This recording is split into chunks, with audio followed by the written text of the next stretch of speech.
बात करेंगे क्रिकेट की, पाकिस्तान और न्यूजीलैंड टेस्ट मैच की, और इस पर बात करने के लिए हमें ज्वाइन किया इरफान जहीर साहब ने, जो कि स्पोर्ट्स एनालिस्ट हैं। Good morning, thank you for joining us Irfan साहब। Not a good morning, not a happy morning, I would say, क्योंकि आप एक्सपेक्ट कर रहे थे, मेंटली प्रिपेयर थे कि ये 6 आउट हो जाएंगे। हाँ नहीं, थोड़ा सा बाबर आज आते साथ ही आउट हो गए और क्या था इरफान साहब, सही नहीं हो गया वैसे। सॉरी आपकी उम्मीदों पे मुझे लगता है मैं सॉरी करना चाहता हूँ। ठीक नहीं हो गया। मुझे लगता है इरफान साहब को अफसोस इसलिए नहीं हो रहा क्योंकि वो तो एक्सपेक्ट कर रहे थे, उन्होंने तो ये ऐसे कुछ एक्सपेक्ट नहीं, टोटल अच्छा हो गया। जो कल जो पोजीशन पे थे, जिस तरह हमारे somehow 100 समथिंग पे 4 आउट हो गए, तो उसके बाद एक बहुत बड़ी पार्टनरशिप लगी बाबर की और सरफराज की।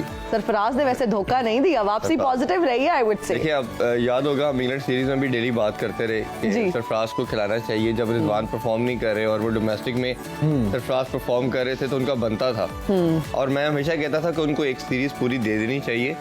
अगर परफॉर्म करते हैं तो उसको लेके चले, अगर नहीं तो उसको फिर हमेशा के लिए आप उठा दें, क्योंकि ऐसा है जो प्लेयर जो आपका कैप्टन भी रहा हो, आपको इतना लंबा टाइम सर्व भी किया हो, उसको डगआउट में बिठाना, ये कहीं भी जस्टिफाई नहीं कर सकते आप उसको। तो ये मेरा ख्याल है उनको ठीक डिसीजन हुई, और शायद अगर ये बोर्ड चेंज ना होता, मैनेजमेंट चेंज ना होती, सरफराज को भी मौका ना मिलता। मैं यही कहने लगा था कि उनकी वापसी हुई बोर्ड चेंज होने के बाद, और ये अच्छी बात है। और आप देखें उन्होंने परफॉर्म भी किया है, और अभी हम शायद 236 के लगभग स्कोर है हमारा। नहीं, हमारा somehow 325 हो चुका है। 336 तो 336। आपकी बात सही है कि आउट हो गए हम, विकेट्स गिर गई, लेकिन हमने टोटल काफी रीजनेबल हो गया। तो यू आर हैप्पी? जी अल्हम्दुलिल्लाह। मेरा ख्याल है 350 कल भी हमने बात की थी कि 350 से अबव कोई भी टोटल होगा वो रीजनेबल होगा, क्योंकि ये विकेट थोड़ी स्पिन कर रही है, बॉल ग्रिप कर रहा है। कल तो ज्यादा कर रहा था, कल शुरू का जो फर्स्ट हाफ था बिफोर लंच, उस पर अच्छी खासी ग्रिप हो रही। तो देखा दोनों हमारे ओपनर भी, या इवन इमाम भी जो बाद में आउट हुए नंबर 3 पे, हमने देखा तो उनकी भी बॉल बहुत ग्रिप की। लेटर ऑन, अच्छा नॉर्मली ये एशिया की जितनी भी सब कॉन्टिनेंट की जो अगर आप विकेट्स को देखेंगे तो ये पहले प्लेसमेंट होती है, ग्रेजुअली फिर ये इनकी जो बॉल है वो ग्रिप करना शुरू करती है, स्पिन होना शुरू करती है। हमारी कंडीशन डिफरेंट है, पहले स्पिन ज्यादा होती है, बाद में विकेट जो है वो प्लेसमेंट होना शुरू होती है और वो बैटिंग बनना शुरू होती है। ये एक यूनिक सारी कौम का यही मसला, हमारी ये हमारी जमीन का मसला, हमारी सॉइल का मसला, सॉइल का ही मसला है। और आप देखिए हम सॉइल से कितना कनेक्ट है, तो हम भी ऐसे ही। कल कमेंटेटर भी यही बात कर रहे थे कि अगर आप बांग्लादेश की, इंडिया की या श्रीलंका की में टेस्ट खेलते हैं तो वो इंटायरली हर डे डिफरेंट होता जाता है, डिफिकल्ट होता जाता है स्पिनिंग के लिहाज से। बट पाकिस्तान में शुरू में डिफिकल्ट होता है, बाद में थोड़ी सी ग्रेजुअली बैटिंग कन्वीनियंट हो जाती है। तो ये मेरा ख्याल है हमारी सॉइल एक यूनिक सॉइल है। अच्छा, हमने अब इस स्कोर को अब अपने डिफेंड भी करना है, तो लेट्स टॉक अबाउट बॉलर्स। किससे ज्यादा उम्मीद लग रही है आपको? और देखिए, मीर हमजा को अपना मार्क करना पड़ेगा। 2018 में उन्होंने डेब्यू किया था ऑस्ट्रेलिया के अगेंस्ट, और उसके बाद उनको टीम में ऐसा कोई अपॉर्चुनिटी नहीं दी गई। तो समझो 4 साल के गैप के बाद वो टीम में आए, और डोमेस्टिक में 2 साल से अच्छा परफॉर्म कर रहे थे। और हमने काफ़ी उस पर भी बात की कि अगर आपके कोई भी 3-4 लॉट के बॉलर नहीं परफॉर्म कर रहे, तो एक लड़का जो डोमेस्टिक में परफॉर्म कर रहा है उसका सबसे पहले राइट बनता है, तो उनको रखा गया। एक वो मेरा ख्याल है आपके लिए बेनिफिशियल हो सकता है। अब्रार ने इंग्लैंड के खिलाफ अच्छी बॉलिंग की है। मेरा ख्याल है न्यूजीलैंड ने पहले खेला नहीं है, बट अब इतना ज़्यादा डाटा एनालिटिकल प्रॉपर वो देख के आते हैं, तो मेरा ख्याल है उन्होंने वर्किंग उस पर प्रॉपर की होगी। और दूसरा फिर ये कि नुमान है, नुमान इन कंडीशन पे काफ़ी ज़्यादा खेला हुआ है, नुमान का भी मेरा ख्याल है। तो बॉलिंग लाइनअप हमारी अच्छी है, और मोहम्मद वसीम है। मोहम्मद वसीम को रिवर्स भी मिली थी लास्ट मैच के अंदर, अगर आपको याद हो, लेकिन लेंथ उनकी जो थी ना वो प्रॉपर नहीं थी। आप एक ही लेंथ के ऊपर बॉल करते रहेंगे तो बैट्समैन प्रेडिक्टेबल हो जाता है आपको जानने के लिहाज से कि ये इसी लेंथ पे बॉल करेगा। तो बॉलिंग लाइनअप भी थोड़ी सी रीजनेबल लग रही है 1-2 बॉलर्स की चेंजिंग के साथ, बट मेरा ख्याल है कि अगर एक आधा और हम बॉलर, अगर हम साजिद को भी ऐड कर लेते जिस तरह बॉल स्पिन कर रही है, तो ज्यादा बेहतर होता। हम कितने पेसर्स और स्पिनर्स साथ गए? 2 पेस अटैक है और 2 स्पिनर के साथ गए, और 5वां बॉलर आपके तौर पे हम सलमान अली आगा और आपके ख्याल में ये स्ट्रेटजी ठीक है? हाँ, अगर आप सलमान अली आगा को आप एज ए ऑलराउंडर कंसीडर कर रहे हो तो फिर ठीक कंसीडर कर रहे हो आप। ठीक हो गया। अच्छा इरफान साहब, मिकी आर्थर साहब के हवाले से भी कुछ खबरें गर्दिश कर रही हैं कि उनको हेड कोच जो है वो बनाने का फैसला किया जा रहा है नजम सेठी साहब की तरफ से, क्या कहेंगे? जी, उन्होंने कल खुद कहा कि मेरी उनसे डायरेक्ट बात हुई है और मैं उनको कंसीडर कर रहा हूँ। और भी हमने जो परफॉर्मेंस देखी 1-1.5 साल से कोचिंग में, ऐसा हमने हमने देखा कोई खास खातर खा नजर नहीं आई। और अभी जैसा मिसबा उल हक के दौर के अंदर या अभी उसके बस्तक्लैन ने फिर उसको कैरी फॉरवर्ड किया, एक लिमिटेड टिमिड अप्रोच नजर आई, कोई इनोवेशन नजर नहीं आई, कोई out of the box thinking नजर नहीं आई, प्लान बी नहीं नजर आया, कहीं टीम शेल में गई तो उठाया नहीं गया। देखिए इस लेवल के ऊपर कोचिंग होती क्या है, मैन मैनेजमेंट मेरा मानना ज्यादा होती है। प्लेयर ऑलरेडी बना होता है, आपने थोड़ा सा मॉडिफाई करना होता है, कहीं गिरा हुआ है तो उसको उठाना होता है। Exactly. थोड़ी सी आपने गेम प्लान देनी होती है कि आपको पोजीशन के अकॉर्डिंगली आप रीड करते हो। अगर आप उसी सिमेट्री पे चलते चले जा रहे हो, वही एक लाइन के ऊपर, एक ही डगर के ऊपर, तो फिर मेरा ख्याल है आप पे क्वेश्चन मार्क आते हैं। तो मिकी आर्थर की जहाँ तक बात है, मेरा ख्याल है कि वो one of the best coaches है दुनिया में, और हमारे लड़कों के साथ उन्होंने बहुत काम किया है। अभी भी जो लड़के खेल रहे हैं ये 7-8 लड़के उन्होंने बनाए हैं जी, उन्होंने ही पिक किए थे पीएसएल से, उन्होंने लड़कों की परफॉर्मेंस देखी और उनको लेके चले। तो मेरा ख्याल है मिकी आर्थर का अगर आ जाते हैं तो ये बहुत खुशहाल चीज होगी और बड़ा पॉजिटिव एक चेंज आएगा। टीम की परफॉर्मेंस भी काफी हद तक जो है वो सारे लड़कों की, मैंने कहा कि 7-8 लड़कों को वो लेके आए हैं, वो उनको जानते हैं, प्लस उनकी परफॉर्मेंस को वो समझते हैं।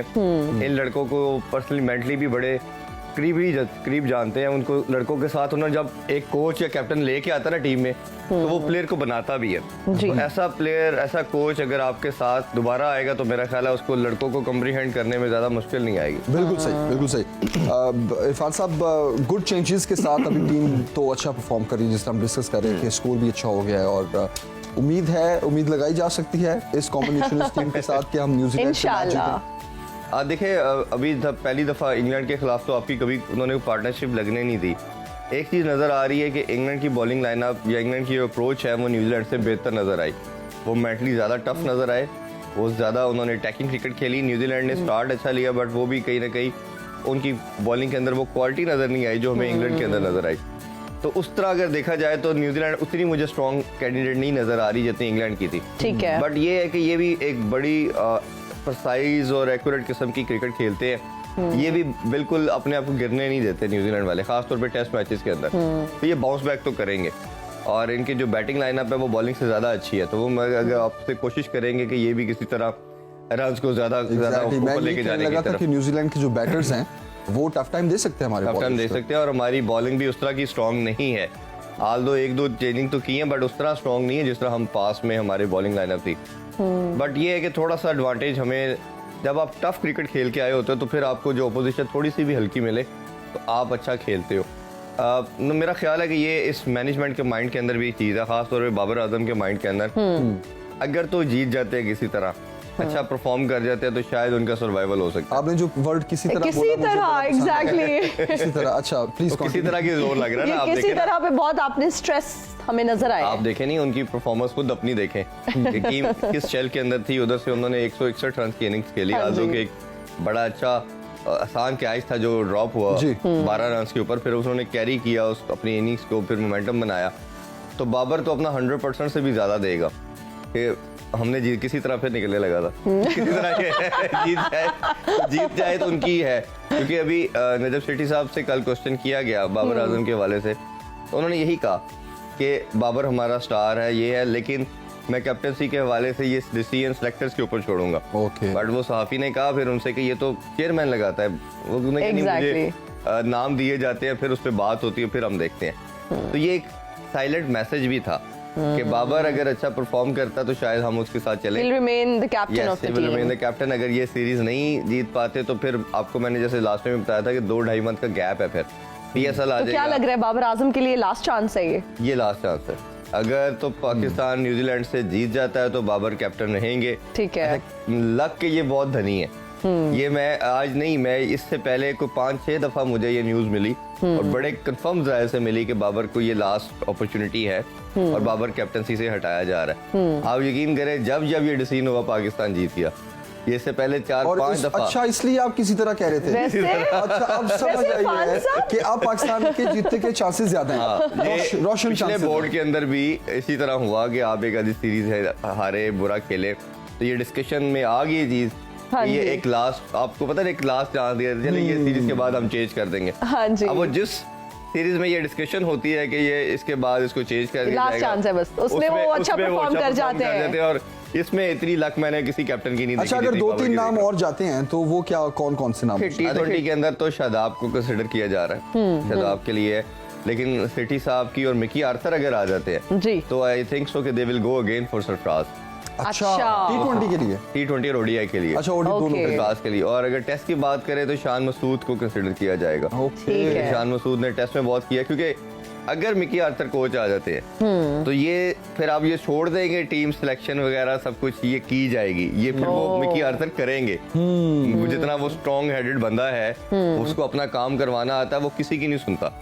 और होना भी ऐसे ही चाहिए। बिल्कुल सही। जब आप कैप्टन या कोच से रिजल्ट डिमांड करते हो तो फिर आपको उनकी बात की, उनकी इंस्ट्रक्शन को मानना भी चाहिए। एब्सोल्युटली, तो वो बिल्कुल। मेरा ख्याल है कि हमारे कोचेस का प्रॉब्लम ये है, ये अपनी जॉब सीकर्स है बेसिकली। Exactly. ये वो होता है कि हमने कोई बोर्ड को या किसी को बात नहीं करनी, हमारी जो 25-30 लाख की सैलरीज है ये कहीं खत्म ना हो जाए। खत्म ना हो जाए। गोरा जो है वो हो सकता है इनसे डबल ले रहा हो, लेकिन उसको काम करवाना आता है। उसने वंस ही हैज टेकन अ डिसीजन तो वो स्टिक करता है फिर उसके ऊपर, चाहे कड़वे कोई भी सच रीजन बोल हो रहे जाए। हैं आज इरफान साहब, सुबह अंदर की सुबह खबरें भी अंदर हमने की आज खबरें इरफान भी। साहब से ले ली हैं। इरफान साहब बहुत शुक्रिया, thank you very Thank much. you मेरा so ख्याल है much. बाकियों की सैलरी भी पूछने लगे थे।